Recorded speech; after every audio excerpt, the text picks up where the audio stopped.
Hey, what is up, fellow critics? Yes, we have another review and reaction for you guys. Today we're gonna be doing Unbelievable episode 3. So last episode we learned that another person was raped. We learned it could be the actual same person who raped Marie.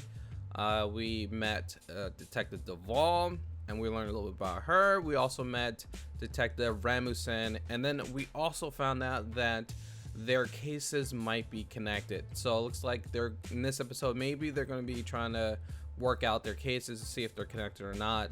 So I'm really enjoying this show, and let's see where it leads up. So before we start, guys, make sure you please like, share, and subscribe to Cinema Critics. Let's go ahead and start the episode up.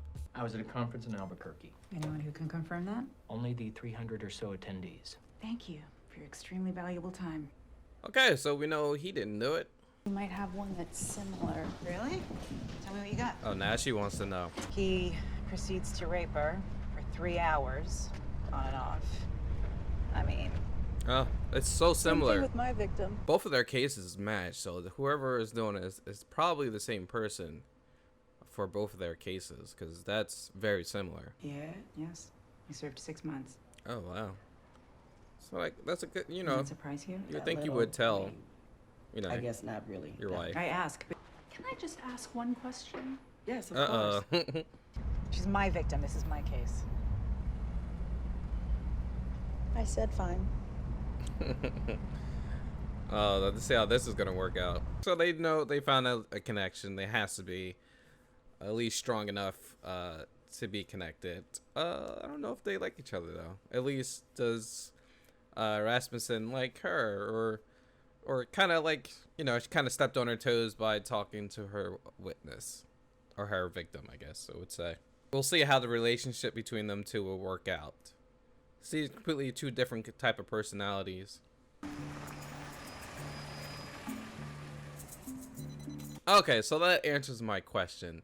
Okay, I've been asking what the hell's going on with the time. So all right, so anytime they're pretty much showing Marie, they're going back to how Marie. Okay, now I know.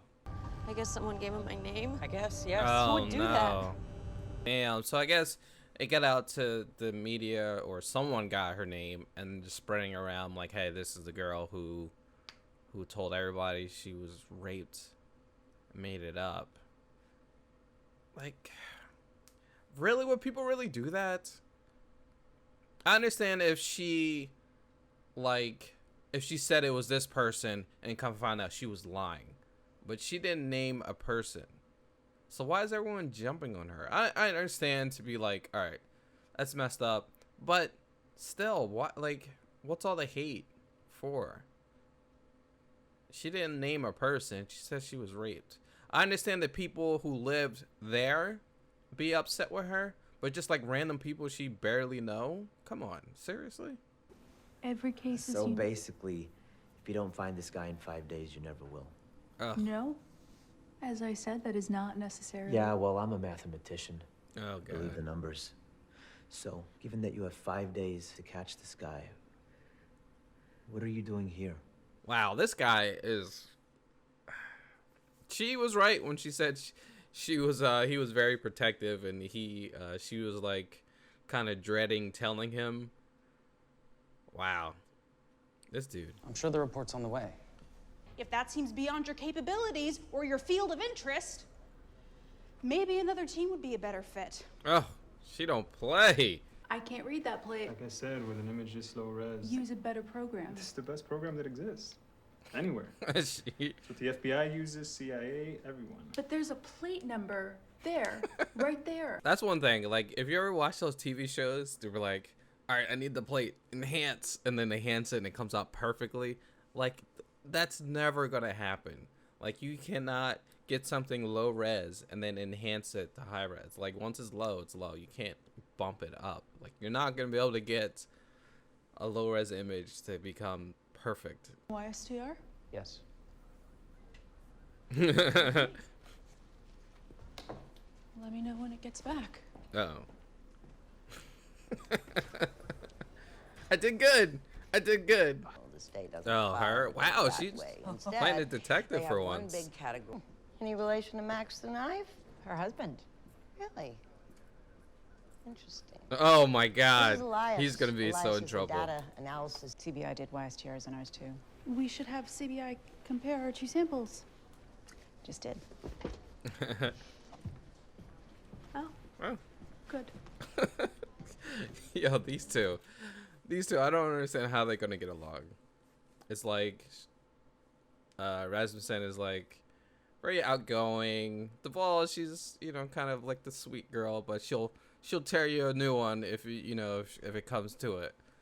But it's so funny. I only know two groups of people who are that DNA conscious. Uh-oh. Smart criminals, of which we both know there are very few.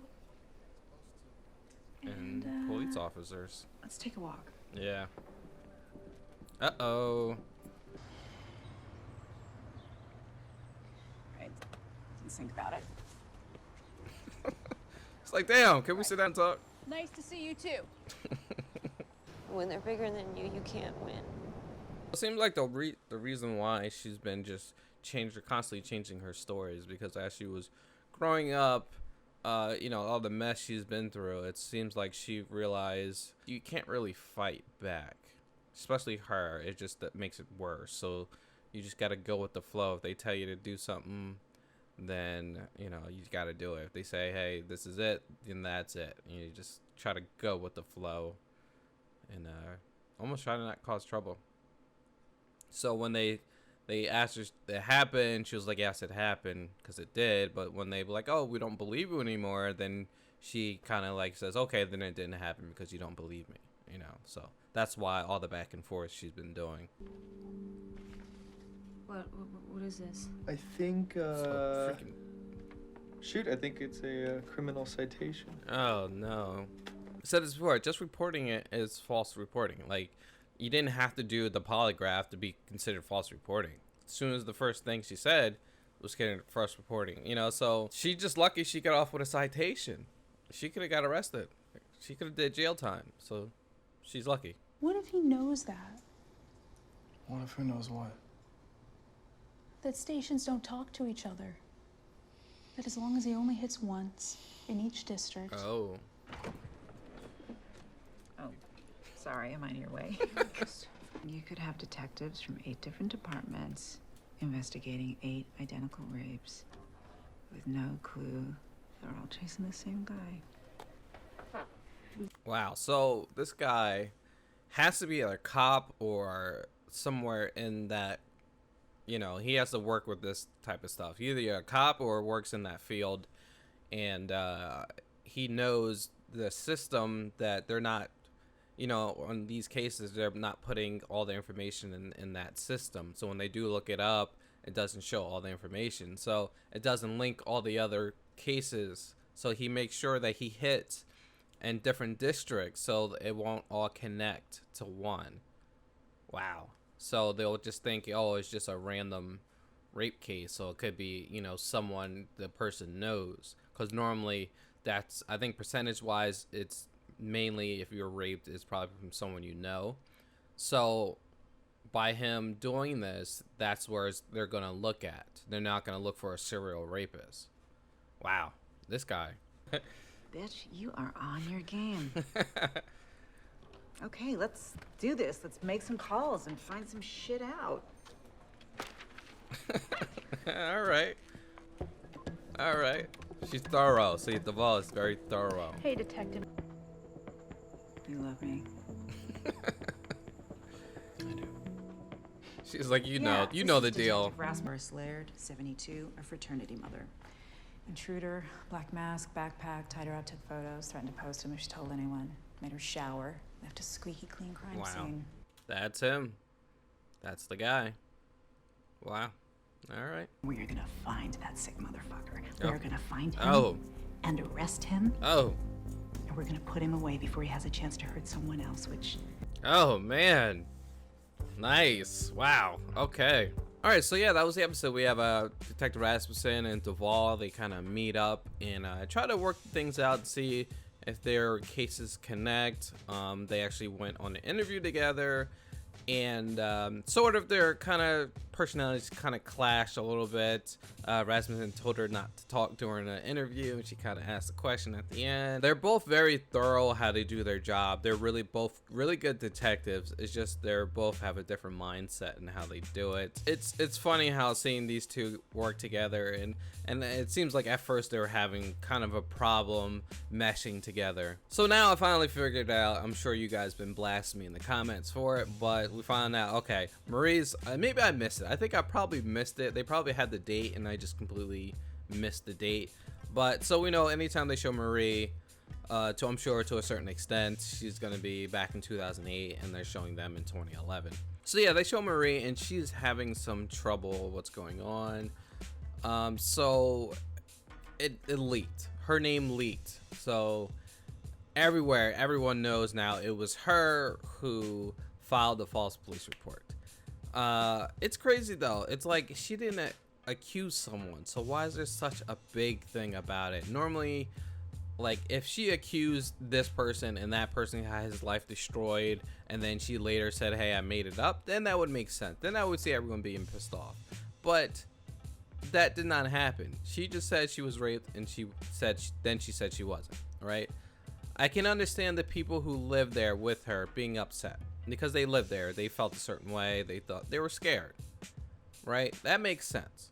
But just random people, that kind of threw me off. That threw me off. So why would just random people like she barely know be upset calling her and saying, you know, why? It's not like what? It's none of her business. Like, you know, they don't have the right to call her up and talk junk about it, you know, talk junk about her. So Judas tried to help her, try to take her home, and she doesn't really like Judas. Judas gives her some tough love, and she's not feeling that tough love, so she bounced. So then her ex-boyfriend, I forgot his name, showed up. Colin, it might be. He showed up, and he's probably the only person right now where she can confide in. They had a good time. They hung out, talked, and you can tell that she still has some feelings for him. And she asked, you know, hey, could we ever, you know, be together? And he's like, you know, my parents are church folks, and you know, for that to work, you know, we would have to get married. And she was like, oh yeah, we could get married. And like he was like, slow down there, and but he was like, hey, you know, you gotta come to church. And she was like, yeah, you know, I will. And surprisingly, he was like, what? Really? Okay, sounds good. So they had it seemed like they had a good time. I think she was expecting maybe a kiss, maybe, but he was like, I'm not feeling that. I'm not trying to get you feeling the wrong way. You know, he still has his reserves. Duvall, she is checking up on this case, and she sees that there's this truck has been driving by the area like multiple times. So she takes it to Rasmussen, and you know, they're like, oh yeah, it could be, you know, never know. And they still have their little clashes, their personality clashes a little bit. But then they figured out, what happened if it's a cop? There's like, this guy is so smart that he can make sure he's cleaning up all the scenes, you know, and he's leaving no evidence. You know, there's a good chance that this person might be a cop. You know, so Duvall was talking to her husband, which is also a cop, and she's like, it's just crazy how this is only a certain like circumstance that we actually figured out these two cases connected, just because you work there and you know some of the details, so that's how we got connected. And she figured out like maybe that was the whole thing all along. Maybe the person who's doing these rapes, you know, knew that the cops don't really, you know, check over cases between different districts. So maybe he knows that. So maybe he's only hitting, you know, one area per district, one rape per district, you know, so they won't connect him. So she goes over and she goes back throughout the years into all different districts. She has a nice big list. She goes to see Rasmussen about it and tells her. And then, you know, I think that really boosted their confidence with each other. She looked at Duvall as, hey, you know, you are a really good detective. You are very thorough like me. So, you know, I think that kind of gave her a little bit more respect for her, and it kind of actually helped their relationship a lot better. So they're looking through all these names, and they're going through like hours and hours calling different police stations and trying to get all the information. And it just shows you how like thorough these two are. It's like they're they're home making these phone calls while they're eating dinner on the phone, you know, stuff like that. So they're very thorough. The next day, Rasmussen sees Duvall, and she was like, hey, we have another person. So they found another person that connected all these murders together, and they decide bring all their resources and come together and try to find this person before it's too late, before he rapes again. So yeah, I'm really liking this show, guys. Really, this was a pretty good episode. Guys, let me know what you thought of Unbelievable. How was the show? How you like this episode? How you like the relationship between these two? And also, the cast is awesome. Like, this is a really good cast. Like, it's a really good slept on freaking cast. Like, all these people I see, like, oh, I know you. You're from, you know. So, really good cast. Thank you for watching. Make sure you please like, share, and subscribe to Cinema Critics. And we'll catch you next video. Peace out.